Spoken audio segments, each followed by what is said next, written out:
Voilà, déjà, à l'entame, nous allons parler de l'installation du bureau de l'Assemblée nationale. C'est dans les jours à venir, mais vous avez assisté, vous et moi avions bien sûr assisté l'autre fois aux élections organisées au sein de l'Union Sacrée, primaire bien évidemment, où Vital Kamerhe était désigné comme le seul candidat à ces postes. Mais dis-moi, en politique, on ne se fait pas des cadeaux. Il y a Willy Michiki qui s'élève au nom de l'Union Sacrée. Bon, certes, il va se présenter peut-être en indépendant, mais il dira clairement qu'il a le soutien de ses pairs de l'Union Sacrée. Ne voyez-vous pas qu'il y a de quoi se poser des questions? Bon, j'ai lu un livre, Organisation sociale, de Guy Rocher, qui est un grand doctrinaire en sociologie. Il a dit, lorsque vous êtes en face d'un fait social, il faudrait chaque fois les disséquer en deux. Analyser séparément les éléments structurels et les éléments culturels, pour qu'enfin vous arriviez à déceler le point fort et le point faible en vue d'avoir une bonne conclusion. Et je crois que c'est ce que moi j'ai fait généralement. Lorsque vous me présentez un fait, tel que vous l'avez fait, la première des choses que je me pose, c'est quoi l'Union Sacrée? L'Union Sacrée, c'est une sorte de gang de gens qui veulent soutenir M. Félix Tshisekedi dans la forfaiture. Ils sont nombreux, il y a plusieurs partis. Mais fort malheureusement, les éléments culturels nous démontrent à suffisance que dans la plupart des cas, je dis bien, dans la plupart des cas, ils ne font que délinquer. Ils ont tenté de vous démontrer qu'ils étaient une organisation démocratique, en organisant ce qu'eux ont appelé le primaire. En réalité, lorsqu'on organise le primaire, c'est justement pour présenter un seul candidat contre le challenger de l'autre côté. Mais si aujourd'hui, on va encore assister à des semblants d'élections, je me pose la question, à quoi ont servi ces fameuses élections organisées au niveau de l'Union Sacrée, quand même qu'ils l'ont fait dans le bâtiment public de l'État. C'est qui, M. Michiki? M. Michiki, c'est un allié naturel de Kamerhe. M. Michiki, c'est ce courageux Congolais, appelé Prince, qui est en contact avec plus de 80% de groupes armés, qui a pris des armes dans ce pays, qui a été amnistié et qui veut être président de l'Assemblée nationale. En face de lui, il y a qui? Il y a Kamerhe.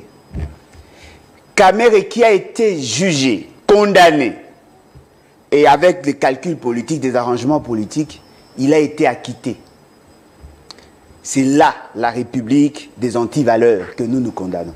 C'est-à-dire qu'on veut organiser les élections, certes. Les élections, c'est un moyen par excellence, un moyen démocratique pour accéder à la fonction. Mais fort malheureusement, les gens semblent négliger les éléments culturels de l'organisation des élections. Il faudrait que le candidat soit un modèle pour la société. Il faudrait que le candidat ait des aptitudes liées à la fonction, répondant à la fonction, et il faudrait que les élections soient bien organisées pour que la société se rende compte qu'effectivement, nous sommes en train de respecter la norme. La norme n'a jamais été respectée dans ces pays. Le profil des gens n'a jamais été un critère des élections. Vous parlez de la probité morale. Pensez-vous que jusqu'ici, les deux candidats plébiscités, s'il fallait dire Kamerhe et Michiki, ne répondent pas aux critères? D'abord, les électeurs n'ont pas été choisis conformément à nos lois. Des gens qui se sont distribués les armes, les machines à voter. Vous parlez des députés, oui. Ils ont triché. Ils ont corrompu. Ils ont été corrompus. Et c'est dans ces cadres-là qu'on va organiser les élections. Le candidat, ils ont un CV entaché.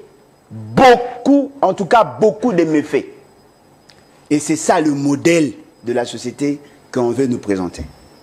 Alors, si on doit répondre en adoptant une approche positive, c'est-à-dire que par rapport aux faits, oui, Kamerhe mérite mieux que Michiki. Parce que Kamerhe a un CV que Michiki n'a pas. Kamere a des aptitudes que Michiki n'a pas. Michiki, déjà au départ, a un problème de communication. Il a un problème d'analyse, de conception et même de synthèse. Et c'est à ces messieurs qu'on doit confier la présidence de l'Assemblée. Même si c'était Félix Kamere qui devait être là. Mais dans l'opinion, dans la considération usuelle, personne n'a oublié la chanson de cet enfant qui chantait chaque jour. Yewana, Yibi, Yewan. Ça reste ancré. C'est-à-dire que, y a-t-il pas moyen de présenter à notre société des hommes de valeur pour que nos enfants aient au moins pour une fois des référentiels? On ne peut pas bâtir une société que sur des antivaleurs, sur des personnes qui ont de probité morale quasi nulle. Offrons mieux, c'est possible. Fort malheureusement, dans ce que nous avons appelé gang de l'Union sacrée, il n'y a personne qui mérite mieux que les deux là. Et on les présente. Et la suite, c'est quoi? On aura l'animateur ou les animateurs de l'institution qui seront aux antipodes de la philosophie de l'organisation. Et naturellement, c'est la crédibilité de l'institution qui sera mise en mal. Parce que je ne sais pas comment vous allez extirper dans nos esprits ce que nous connaissons de ces deux personnages. Comment allez-vous faire? Comment allez-vous laver l'esprit de cet enfant dont la vidéo a fait le tour du monde? Comment voulez-vous que Michiki, que lui-même a dit, nous étions en face avec lui dans un débat, il a dit qu'il était en contact avec 85% des groupes armés. Cher ami, apparemment les gens ne veulent pas du changement. Les gens veulent voir la permutation des personnes, des individus, la circulation de l'élite. Les changements. Parlons-en. Vous avez dit apparemment les gens ne veulent pas voir les changements. Les gens désirent plutôt ce que vous appelez permutation de gens. Ce qui n'est pas le cas pour la gestion de la ville de Kinshasa. Aujourd'hui, il y a une équipe nouvelle. Non, mais ça, c'est grave. Daniel Bouba qui est venu. Ouais, mais... Son colistier Idi Yeli, pour le compte du MLC, bien sûr. Oui. Mais c'est pas ça les changements. D'après vous. Non, mais les changements des individus. Sera en mesure de vous satisfaire, nous satisfaire. Non, mais moi, ne cherchez pas à me satisfaire parce que je suis parmi les plus grands déçus. Je vous considère comme la population. Non, mais ne cherchez pas à me satisfaire parce que je suis le plus grand déçu. Quand je vois la société attendre de ces deux personnages, de ces deux personnes, de résoudre le problème de Kinois, je me pose la question, si seulement vous connaissez le problème de Kinshasa. Le plus grand problème de ces pays, c'est l'immoralité. C'est la corruption. C'est la concussion, le délit d'initié, le détournement. Voilà pourquoi nous avons créé les assemblées provinciales. Justement pour créer une sorte de garde-fou afin qu'il n'y ait pas de déviation dans la gestion du gouverneur. C'est ça les caractéristiques de ce que nous appelons le régionalisme constitutionnel, dont le maître mot reste la décentralisation. Ce n'est pas en vain que nous avons créé les assemblées. Alors, que voulions-nous dans la création des assemblées? Nous voulions assez que toutes les communautés, toutes les entités envoient leurs représentants dans l'assemblée. C'est-à-dire que ce sont des gens qui ont brillé dans leur communauté, qui sont porteurs d'un système de valeurs qui répond à l'exigence non seulement de la société de manière globale, mais aussi de leurs entités, afin qu'ils soient le porte-étendard de la volonté de la population. Et ces gens-là doivent être caractérisés par une probité morale irréprochable. Mais nous venons d'assister là au gangstérisme, à la forfaiture électorale la plus éhonteuse. Mais personne n'a le courage d'en parler. J'étais estomaqué, écœuré d'apprendre que le secrétaire général de l'UDPS, président Haï soit-il, l'escandait devant tout le monde. Oui, j'ai corrompu. Non. Parce que le gouvernement corrompt également. Ce n'est pas ce qu'il avait dit. Hein. Non, mais paraphrasez alors. Oui, je paraphrase. Non, mais voilà. Voilà. Avant les élections de tous ces députés dont vous faites allusion, le parti politique, l'UDPS, bon, on prend ça à titre d'exemple parce que vous avez évoqué ces partis politiques, en l'occurrence son secrétaire général Augustin Kabouya, les partis avaient financé le même candidat pour battre campagne, pour gagner les sièges. C'est fait, c'est ce qui était fait. Oui.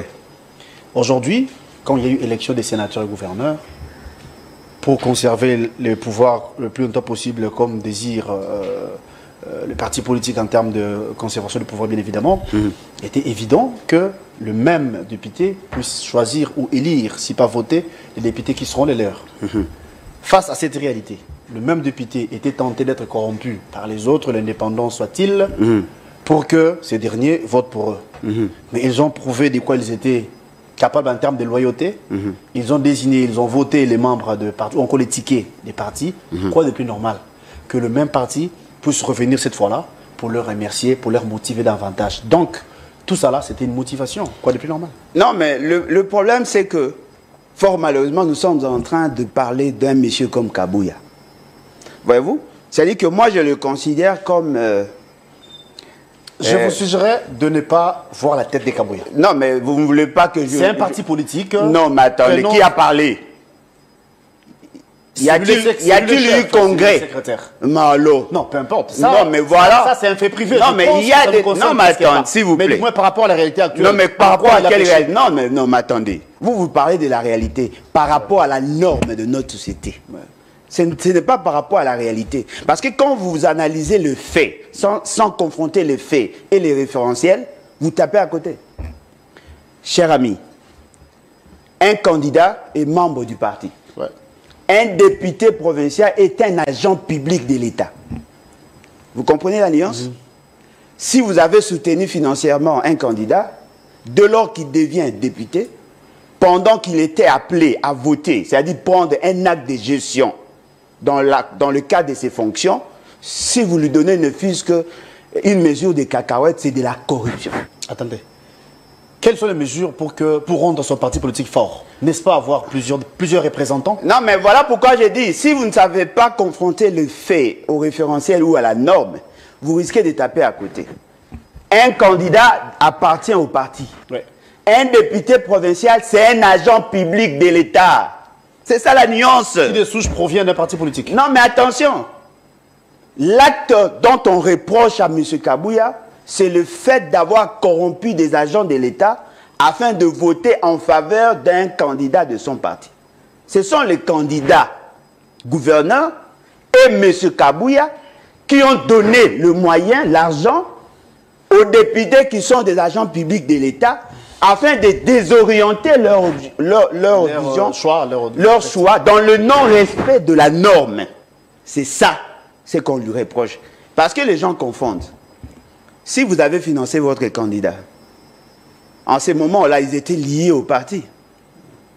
Parce que pour qu'on parle de la corruption, c'est lorsque vous invitez, vous poussez un agent public de l'État à voter en faveur de X moyennant quelque chose. Les députés provinciaux n'ont pas voté en tant que militants des partis politiques, mais en tant qu'agents publics de l'État. C'est là la nuance. Fort malheureusement, il n'a pas la capacité de comprendre ça. Et il le dit. C'est normal. Parce que le gouvernement aussi donne des primes d'encouragement aux joueurs. Aberration. Voilà pourquoi je vous dis, si vous ne savez pas faire la promotion de l'intelligence, des gens comme ça risquent de nous diriger pendant longtemps. Lorsque vous êtes recruté, même temporairement, en tant qu'agent public de l'État, on peut vous donner des primes. Ouais. C'est légal. Mais lorsque quelqu'un est appelé à faire un choix conformément aux dispositions de la Constitution et de la loi, et que vous amenez un stimulus, quelque chose qui le pousse à voter contre sa volonté, c'est ce qu'on appelle corruption. Aujourd'hui, tel que nous sommes là, si Félix Tshisekedi donne à un magistrat qui est en procès contre lui l'argent, c'est de la corruption. Mais s'il lui donne la prime sans avoir besoin de lui pour lui rendre service, ce n'est pas de la corruption. Il doit le faire en tant que président de la République. Mais s'il est en procès et qu'il donne l'argent à un magistrat, ça devient de la corruption. Alors, essayez de voir un monsieur comme ça qui était informateur. Essayez de vous imaginer qu'un monsieur comme ça arrive... non, mais attendez. Vous insinuez quoi? Non, non, mais j'insinue qu'il n'a pas les niveaux, en fait. Il n'a pas les niveaux pour engager l'État dans ce genre de débat. Alors, je me pose la question. Le procureur général près de la Cour de cassation, nous avait promis qu'il allait déployer les magistrats partout où il y aurait élection pour arrêter ceux qui ont corrompu ou qui auraient tenté de corrompre. Mais il y a un corrupteur qui est là, qui s'est déclaré ouvertement. Et pourquoi le procureur n'a pas écrit une correspondance demandant à la cour, au procureur général près de la cour d'appel de Kinshasa Matete d'interpeller ces messieurs? Si c'était le cardinal, là, il allait écrire facilement. Mais pour Kabouya, intouchable, parce qu'il est le secrétaire général de la famille présidentielle. Il vous dit clairement qu'il a corrompu. Il a corrompu. Deuxième élément. Leurs candidats ont obtenu combien de voix?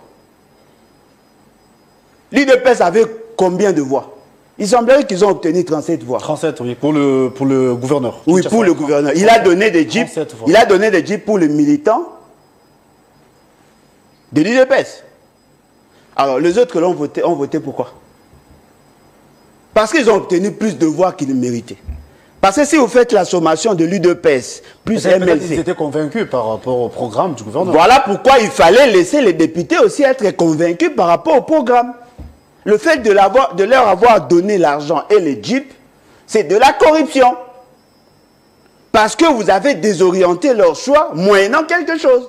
Alors, la grande question que nous devons tous nous poser, si déjà Kabouya a la maîtrise des 37 députés provinciaux, parce qu'il a la capacité de corrompre, la grande question que vous devez vous poser, il maîtrise le gouverneur et le vice-gouverneur, il maîtrise l'Assemblée provinciale. Cette assemblée, ce gouverneur servira qui?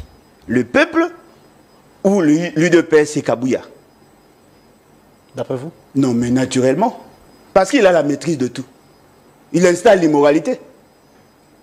Les députés qui sont censés contrôler la gestion du gouverneur sont aliénés, assujettis à M. Kabouya.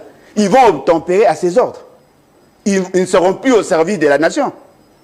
Supposons qu'il y ait des tournements au niveau du gouvernement provincial et qu'il y a un problème avec l'Assemblée provinciale. Il va faire la même chose, ce qu'il a fait entre Alingueti et le fameux ministre en charge de l'EPST. Il va le convoquer dans son bureau, il va statuer sur la question et donner des orientations. Troisième élément. Mais nous connaissons tous ces messieurs Kabouya. Il n'est pas de la génération spontanée. Nous l'avons vu quand il était encore en train de vivoter. Et nous le voyons aujourd'hui comment il devient riche. Quand même qu'il est devenu riche, je ne pense pas qu'il a la capacité de mobiliser autant de moyens en termes de jeep pour donner aux députés. C'est venu de quelque part. C'est venu de quelque part. Attention, nous ne sommes pas des gamins.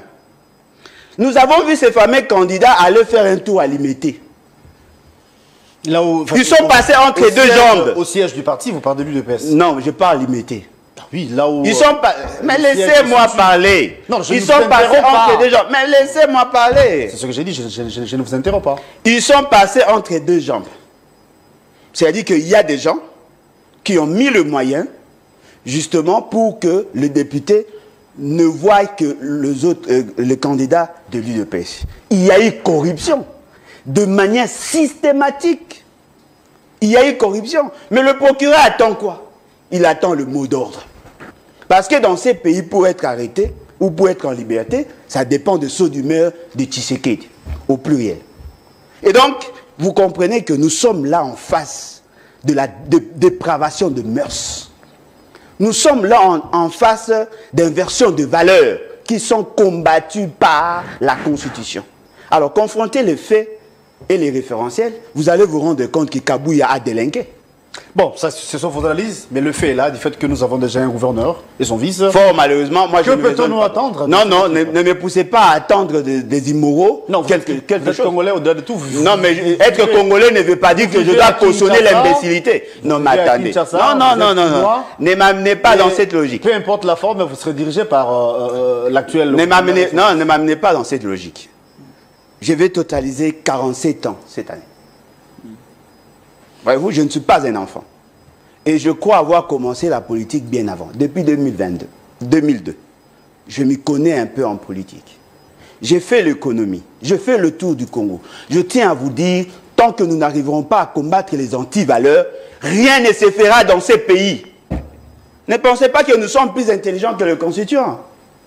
Chers amis, nous pouvons lire les préambules de notre constitution. Vous allez vous rendre compte que nous ne voulons pas comprendre le vrai enjeu, le vrai problème. Nous, peuple congolais, unis par le destin et par l'histoire, autour de nobles idéaux de liberté, de fraternité, de solidarité, de justice, de paix et de travail, animés par notre volonté commune de bâtir au cœur de l'Afrique un état de droit, une nation puissante et prospère, fondée sur une véritable démocratie politique, économique, sociale et culturelle. Considérant que l'injustice avec ses corollaires, l'impunité, les népotismes, les régionalismes, les tribalismes, les clanismes et les clientélismes, par leurs multiples vicissitudes, sont à l'origine de l'inversion de valeurs, inversion générale de valeurs et de la ruine du pays. Ce sont les anti-valeurs qui justifient tout ce que vous voyez là. Ce ne sont pas les individus en tant que tels, ce sont les valeurs.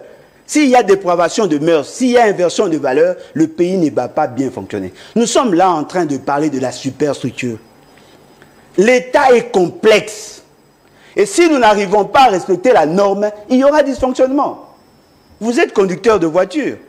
Si votre carburateur ne fonctionne pas, vous n'allez pas rouler. C'est la même chose. Restons dans les valeurs. Ne parlez pas en termes, non, Bumba est là. Oui, Bumba est là, mais il est immoral. Il a fait preuve d'immoralité. Ils ont corrompu, cher ami. Ils sont corrompus. La corruption est un terme polysémique. Ça veut dire pourriture. Il y a décomposition de l'État. Il y a ruine de l'État. Parce que nous sommes gérés par des immoraux. Et vous pensez, quelqu'un qui a été créé par un fameux Kabouya va bien gérer la ville? Mais il va prendre le poids du progrès par-ci, par-là. Ils vont commencer à vous ravir même vos femmes. Attention, il ne faut jamais soutenir l'immoralité. Combattons les antivaleurs et vous allez voir, le pays va fonctionner normalement. Nous avons les éboueurs ici, des gens qui balayent. On leur paye combien? C'est dans les 100 000 francs le mois. Mon don de force du progrès, 80 $ le mois. Ils font quoi? Vous avez dit qu'il y a lieu que la justice puisse se saisir du dossier, ça c'est votre point de vue. Dans le même ordre d'idées, en termes de justice bien évidemment, il y a aussi un dossier, il y a une invitation qui a été lancée chez le cardinal ou encore dossier contre le cardinal. Ça c'est une aventure. Quel est votre point de vue par rapport à ça? Non, je n'ai même pas de point de vue à guerre qui va se déclencher entre le régime et l'Église catholique, ou bien comme citoyen? Parce que nul au-dessus de la loi, ça au moins, vous le savez, peu importe son statut, oui. S'il y a des bévues, eh bien, le gouverneur se voit dans l'obligation de se présenter des justices. Non, mais nul n'est au-dessus de la loi. Cela sous-entend même pas le procureur. Vous avez lu sa lettre? Pensez-vous vraiment que c'est un magistrat qui a une liberté d'esprit, une indépendance par rapport à la fonction? Avez-vous pris le soin de lire sa lettre? Lisez cette lettre. Il y a beaucoup d'émotions. Il y a beaucoup d'émotions. Alors, il est procureur, oui. Il a le pouvoir qui lui sont conférés par l'État, oui. Mais il n'est pas au-dessus de la loi. Tout à fait. Alors, si vous voulez convoquer quelqu'un en tant que militant, tant pis. Il y a toujours des conséquences. S'il agit en tant que procureur, naturellement, le cardinal sera astreint à répondre à l'invitation. Mais pour quel fait? Pour quel fait? Ils vous disent que non, le cardinal est en train de démobiliser dans l'armée. En bon? Qu'a-t-il dit? Qu'a-t-il dit? C'est lui qui vous avait dit, pendant qu'il y a des gens qui meurent dans la partie Est, vous êtes en train de festoyer ici. Et vous voulez le condamner pour ça? Il a dénoncé. Il a dénoncé. Pendant que les gens sont en train de mourir, on est en train de dilapider le fonds public. Quel est le sort des déplacés de guerre? Ils ne sont pas pris en charge. Pendant que M. Félix Tshisekedi flirtait avec Kagame, Le cardinal est allé à l'est, dans la partie est du pays. Il vous a dit, j'ai vu le décor de la balkanisation être planté. Il a été insulté ici à Kinshasa par ces fameux pouvoirs de la honte. Et aujourd'hui, vous voulez les rendre responsables de ça. C'est-à-dire que chaque fois quand M. Félix Tshisekedi commet des bourdes, il faut toujours chercher le bouc émissaire. Vous voulez dire que le cardinal est proche de M23. Mais moi, je vous ai démontré que Félix Tshisekedi a recruté en faveur du M23 ici à Kinshasa. Je vous l'ai démontré, personne ne m'a inquiété, personne ne m'a interpellé. Il y a une ordonnance de M. Félix Tshisekedi graciant le membre du M23 qui était en prison. 2019, au mois d'avril, c'est lui qui a recruté en faveur du M23. C'est lui qui a signé des accords avec le M23. C'est lui qui a désarticulé l'armée. C'est lui qui est en train d'utiliser le Ouazalum avec maladresse. C'est lui. Et vous voulez rendre responsable monsieur le cardinal parce que vous avez le pouvoir. Le pouvoir est limité par la volonté du peuple. Ne faut pas que la justice fait bien son travail. Non, mais il faut que la justice soit indépendante. Voilà, vous aurez dû me laisser continuer. Dans le sens où il y a un ministre des Finances, bien sûr, Nicolas Kazadi, oui. Qui est quoi? Il est dans le collimateur de la justice. Hein, parce que alors, ça fait quoi? Quand il volait, vous ne savez, moi je le disais ici chaque fois qu'il était un détourneur, il a mesuré. Moi, j'ai commencé à dénoncer bien avant. Il fallait qu'il y ait Israël Moutombo. Non, mais le preuve, on vous a démontré. Non, mais quels éléments? Pas qui prouvent, mais les éléments qui poussent la justice de ces dossiers et chercher à voir clair. Et quand c'était peut-être de spéculation. Des spéculations, vous pensez? Lorsque M. Nicolas Kazadi est passé à Top Congo pour vous dire qu'il a eu à décaisser l'argent 2 fois pour financer un seul projet. Vous voulez avoir des preuves en ces moments-là? Là, ce n'était pas une faute de gestion. Lui-même vous a dit qu'il a décaissé 2 fois. Lorsque M. Nicolas Kazadi vous a dit qu'au lieu de dépenser 62 millions pour le jeu de la francophonie, ils sont arrivés à 330 millions. Il a tenté de charger le coordonnateur des activités. Le coordonnateur vous a démontré qu'il n'a reçu que 62 millions. En ce moment-là, le procureur n'était pas encore vivant. Il y a un complot contre le peuple. Il y a une mafia qui s'organise autour de Félix Tshisekedi. Ou sinon avec Félix Tshisekedi. Les gens sont en train de dilapider le fonds public. Il y a autant de dossiers. Qui a vu dans le programme du gouvernement la construction des centrales, les centres financiers? Centres financiers. Ça existe dans quel budget? Ils ont décaissé plus de 120 millions de dollars. L'œuvre est là. Non, l'œuvre est là, mais 120 millions, ça respectait quelle procédure? L'œuvre est là, c'est à partir à qui? À l'État congolais. En bon, après 29 ans. Après 29 ans. Ils sont en train de dilapider. Comment pouvez-vous expliquer? Nous sommes dans un pays qui a une représentation au niveau de certains États. Vous prenez l'argent de la République, vous donnez à votre frère biologique pour acheter des véhicules en faveur des ambassadeurs et des centres de représentation au niveau international. C'est un de ceux qui refait surface aussi. Non, mais ça refait. J'en ai parlé il y a longtemps, hein. Mais les gens ne voulaient pas m'écouter. Peut-être qu'il n'y avait pas des indices aussi. Ah, des indices. On donne l'argent à un frère ici pour acheter des véhicules allemands, de marque allemande à Dubaï et envoyer en Allemagne pour que l'ambassadeur qui est en Allemagne puisse avoir un moyen de locomotion. C'est irrationnel. Une voiture fabriquée en Allemagne, vendue à Dubaï, vous allez acheter à Dubaï pour envoyer en Allemagne? Et vous trouvez que ces gens ici sont sérieux? Mais il faut être malade. C'est irrationnel. Quand j'en parlais, personne ne voulait. Ah non, vous êtes haineux, jaloux. Aujourd'hui, où en sommes-nous? Plus de 18 millions de dollars décaissés. On donne aux membres de famille. J'ai suivi le fameux conseiller de M. Nicolas Kazadi. Il a dit ça devant Jean-Marie Kassamba. Non, voilà, comme le ministre avait vu qu'il s'agissait de son frère, il a préféré ne pas traiter le dossier. Il a transféré le dossier auprès de la vice-ministre pour que celle-ci arrive à concevoir le comment payer. Et c'est passé en mode d'urgence. Non, pour que celle-ci puisse étudier le dossier, voir s'il y avait urgence, voir s'il y avait fiabilité, pour que le dossier soit accepté. Oui, mais qui a fait sortir l'argent? Parce que lorsqu'on lui a posé la question, est-ce que la vice-ministre avait tel droit à la signature? Le fameux conseiller a dit quoi? Moi, je vous dis, c'est que le fameux conseiller... Je prends Jean-Marie Kassamba témoin. J'avais suivi l'émission. Une république gérée par des gens qui ne veulent pas respecter la norme. Si j'étais dur, j'allais dire une république dirigée par des voyous. Mais je ne le dirai pas. Parce que je sais que... Pourtant, vous l'avez dit déjà. Non, je ne le dirai pas. Parce que je sais que parmi ceux qui sont là, il y a des gens qui peuvent se démarquer. Mais nous sommes gérés comme si nous étions gérés par des voyous. Des gens qui ne veulent pas respecter la norme.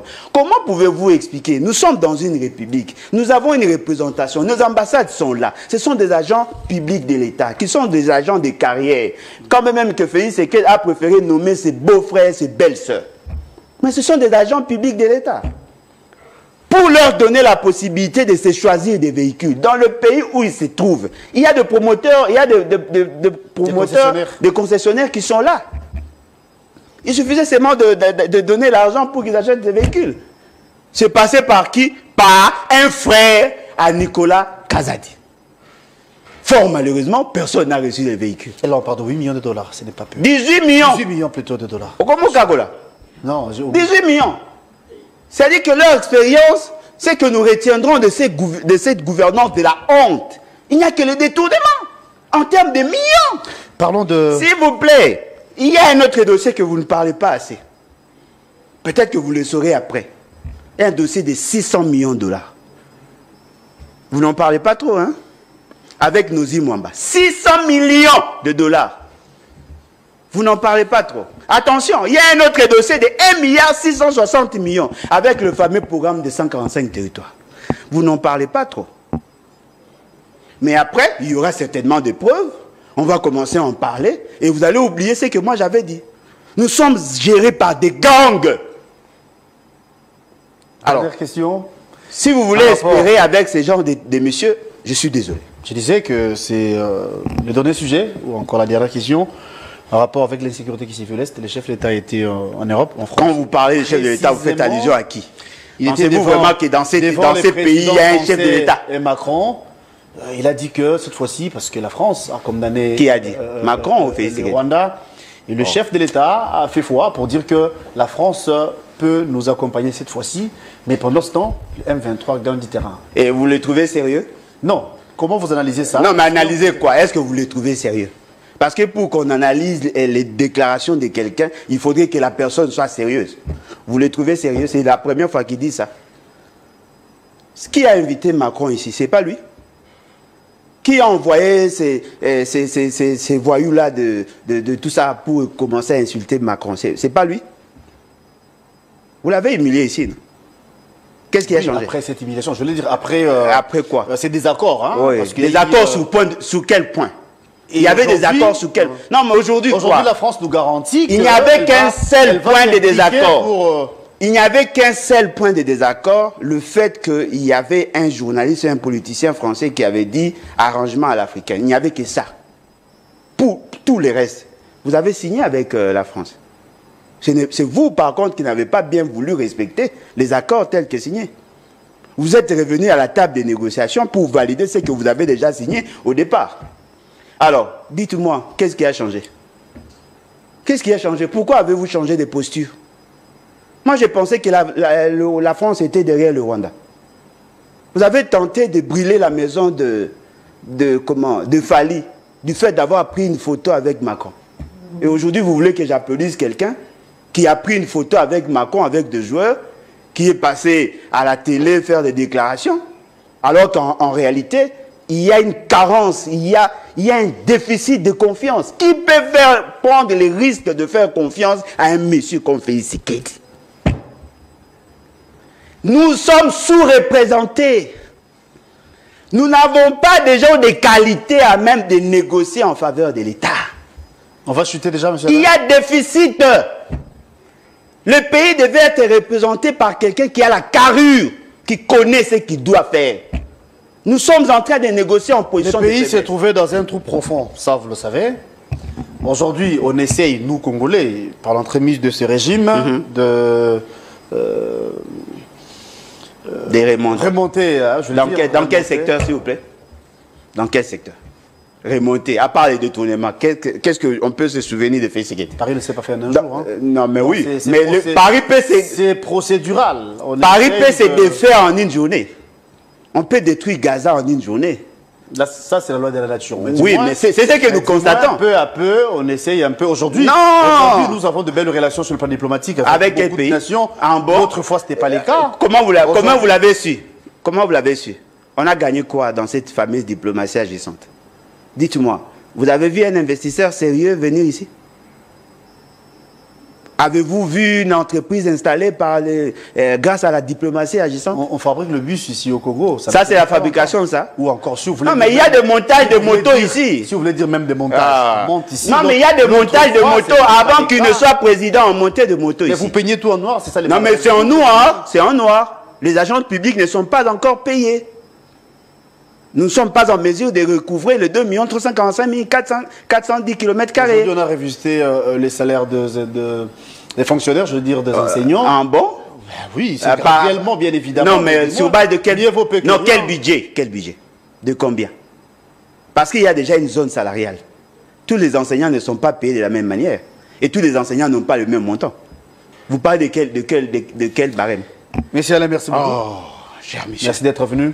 C'est un malheur d'avoir un monsieur comme Félix Tshisekedi. C'est la fin de Il est en train d'imposer l'immoralité dans cette société. Je vous ai dit, si les éléments culturels ne sont pas solides, si le pays ne se base pas sur de valeurs, on va tourner en rond. Et c'est ça le rôle qu'on a attribué à M. Félix Tshisekedi. Il veut nous berner. Il veut nous berner. Qu'a-t-il dit au président français? Qu'est-ce que nous avons gagné? En dehors des déclarations. Ce n'est pas la première fois que la France condamne. On me dirait que vous n'avez pas répondu par rapport à la question de l'Est. Est-ce qu'on peut dire que... La question de l'Est, il y a un complot. M. Félix Tshisekedi en fait partie. Je vous dis, il a recruté en faveur de M23. Là, vous avez confondu. C'est lui qui cherche plutôt qu'il y ait solution. Non, c'est ce qu'il veut vous donner comme impression. Qui a recruté Bernard Maeshe Biamungu alias Pikawan, le chargé de renseignement et des opérations et renseignements militaires du M23. C'est M. Félix Tshisekedi. C'est lui qui l'a gracié au mois d'avril. Ils ont été arrêtés. Du moins, vous êtes conscient que ce n'est pas lui qui avait recruté. Non, mais c'est lui. Il était en prison, condamné à perdre. Non, s'il vous plaît. Nanga, par exemple. Non, mais Nanga est membre du FCC Cash. Pour dire qu'on peut beau vous recruter. Mais les choix semblent être individuels. Nanga est parti. Alors Nanga est parti. Qui vous dit que Nanga n'est pas dans le complot? Qui vous dit que Nanga n'est pas dans le complot? Comment est-il sorti d'ici? Avant qu'il ne sorte, il était en relation avec... Il dit de manière clandestine, ça c'est vrai. En clandestine, vous pensez? Il est sorti par quelle voie? Clandestine, ça veut dire? Il n'est pas passé par la DGM? Non, vous pouvez quitter non, Jean-Jacques Mamba. Jean-Jacques Mamba est sorti par quelle voie? Oui, quand il était parti comme un citoyen ordinaire. Donc, un citoyen ordinaire. Qui effectue un voyage privé, soit-il. Mais après, on s'est rendu compte que c'était pour des fins... pour nous nuire, en fait. Ah, pour vous nuire. Nous, les Congolais. Non, attendez. Il y a d'autres... S'il vous plaît, il y a d'autres membres de l'UDPS qui ont rejoint Nanga. Vous pensez que c'est un fait anodin? Il y a d'autres membres de l'UDPS qui ont rejoint. Il n'y a pas de l'UDPS. UDPS. Il y a le PPRD, il y a le MLC. Non, mais il y a... Les anciens, bien sûr, mais ils étaient... Non, mais effectivement... Parce que quand vous dites UDPS, ce ne sont pas les membres actuels de l'UDPS. Ils étaient peut-être à l'UDPS. Ils étaient quand? Pas les cas aujourd'hui. Ils étaient quand? Peu importe, monsieur. Peu importe. Vous pouvez changer la posture. Non, mais dites-moi. Non, attendez. Quand je vous disais que M. Félix Tshisekedi a invité le M23 ici, vous tous m'avez contredit. Je vous dis aujourd'hui avec autorité, c'est lui qui a recruté en faveur du M23. Je le dis ici. Parce que Bernard Maeshe Biamungu était condamné à perpétuité en 2012, jugé à Uvira. Lorsque le M23 sont arrivés ici, ils ont négocié. Parmi les résolutions entre le M23 et ce fameux gouvernement de la honte, c'était de libérer les agents, les membres du M23 qui étaient en prison. Il les a libérés. Ils sont restés ici, ils attendaient de devenir général de brigade parce qu'il était colonel à l'époque. Et c'est comme ça qu'il est sorti en 2022, par nos frontières. Et ils ont été créés. Le M23 prime, ils ont créé ça ensemble. Mais ce Félix Tshisekedi est en train de nous trahir. S'il ne sait pas se ressaisir, on doit le mettre de côté. Parce qu'on doit faire le choix entre Félix Tshisekedi et la nation. Parce que c'est que moi je ne supporte pas. Quand je vois la situation de nos frères, sœurs qui sont dans la partie Est, les déplacés de guerre, quand j'apprends que dans ces pays, il y a des gens qui détournent des millions, vous êtes des sadiques, vous êtes méchants. Les détourneurs sont arrêtés. Oui, hein, parce que déjà... et les détournés en chef sera qui quoi judiciaire contre certains ministres. Et les détournés en chef sera... Nicolas Kazadi compris. Merci beaucoup à les voilà. Les détournés en chef ne sera pas arrêtés. Je rappelle que vous êtes les présidents de ce mouvement qu'on appelle le BAT, donc les vendus bâtissons, en même temps les coordonnateurs. Vous êtes de l'opposition. Merci pour la disponibilité et merci d'avoir répondu à nos questions. C'est à moi de vous remercier. Espérons que la vraie justice mettra la main sur Félix Tshisekedi. Je l'espère en tout cas. On va vous retrouver le lundi, ça sera pour un nouveau numéro. À 18 h, la rediffusion de ce même numéro. Les internautes, abonnez-vous à Nice Press Télévision, abonnez-vous à la RTVS 1. Demain, samedi, eh bien, ça sera en même temps la rediffusion. Merci à Moloko Antoni, merci à Jures Mabeka, merci à Guillaume Ndinga, qui était derrière cette caméra. Merci également à Brandon Milalou et bon tuer des programmes sur nos antennes. Au revoir. Encore une fois, merci à mon invité. Merci. Homme du pouvoir. Je suis journaliste et je reste.